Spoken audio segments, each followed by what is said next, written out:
first started using video and getting into marketing with video, I got really focused on the equipment. I used to think it was all about cameras and lighting and microphone, and I think in part because it was such alien territory. So, you know, when you go somewhere new, you start trying to figure out how to read the road signs, right? You go to Europe and you don't speak the language and you're just trying to figure out how to navigate.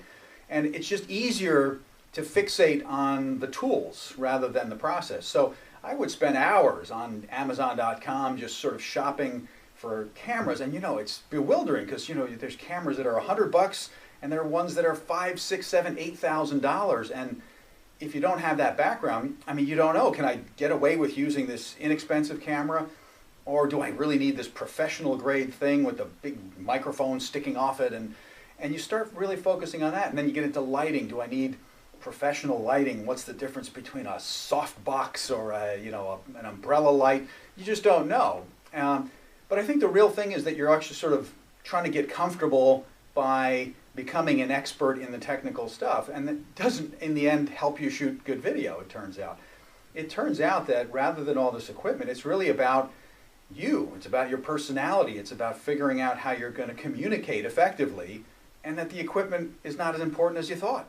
So many people think it's about the equipment, and it's not. It's not about all the lights, the Fresnels, and it's not all about that, or the soft boxes. It's about the person. I'm so glad that my training started in the order that it did. I was on stage first, and then I went into video.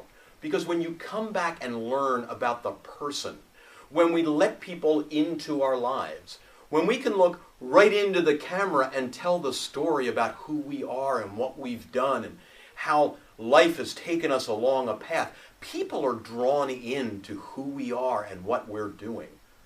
That's what's important. Oh, sure. I see lots of videos where people are having flashy things all over the place and they've got cartoons and they're exploding, and you're ending it and you're going, I don't know any more about that person than I did before I started it, maybe less. I've been entertained. What have I taken away from it? It's all about the person.